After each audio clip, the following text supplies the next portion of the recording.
All right, so this is the assembly for the Y series trainer. To start, we have the two circle and rectangle buttons that just fit through the little holder. Then you just squish them all together like that. You can glue it or you can just friction fit it. It seems fine. And these are the 2 millimeter screws that go into the door, and then the screws just slide into the slot like this down here. And it can be a little tight. Um, when you're opening and closing it, but at the top it should ratchet closed or open. Then here you're just doing the side detailed pieces that print separately so you can finish them, paint them, and then just attach them into their respective slots. The front three should fit anywhere. And the bottom, just there's a little star pattern, and then these guys just all slide right into place.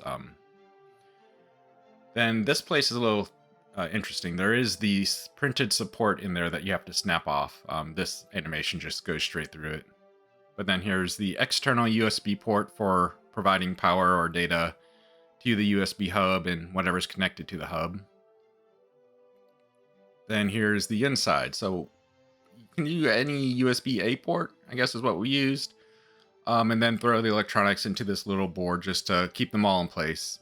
The one thing that's not pictured here is the DC-DC converter, but that just kind of floats just like the microcontroller does.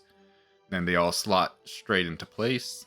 And then here's all the arms. We're only going to animate one of the arms, but at the top you have a connector point that's going to allow you to hold the arm in place. And here's kind of a lock bolt to keep it from sliding up and down. And then you have the attachments to there. So they're all hearth joints and they connect into place. Heat set inserts go into the little guy, and then a socket head screw goes into the outside, and you can just twist them into place.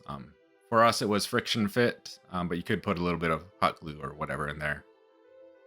Here we're using filament cuts to help guide the circle to fit into place. And here goes the Hall effect sensors. You could put 4 if you want.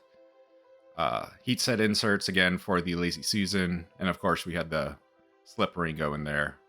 And for whatever motor attachment, it fits in separately, so if you buy a different motor you can adjust it for what you need.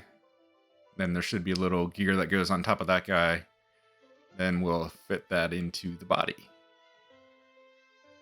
Next, we'll look at the top part that actually does the rotation. And because we have the Hall effect sensors, here are the magnets to help it detect when the front is over a sensor.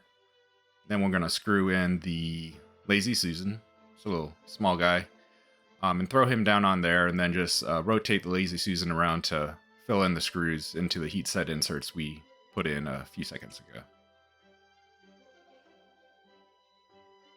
Next, we'll attach the arm. Again, the red is the filament guides, just to fit that into place. We put heat set inserts into these little joint attachments, and the hearth joints fit in a particular pattern. You could change that angle if you wanted, but then you just have screws, and then those little caps are just hot glued on the inside to hide the internal bolts. And then these screw all into there. And then we'll focus on the shoulder joint. Here you have the little ball bearings and just a little cap on top of them, just to they're just for decoration. And then you'll put in all the little yellow panels next. Then we'll put in the little black ring. There's a little slotted, and then it fits straight in there, so it's keyed to fit in a very specific location. Here's the top, again, filament to help guide where the glue should go, and secure them together. Those heat set inserts are for the eye, which we'll assemble now. Just have the NeoPixel ring on the outside and the 5mm one go through the center. And here the paper and the Mylar, just to kind of diffuse the light after it goes through the eye. The iris helps adjust how it's reflected through there, and then we just screw that down into the base.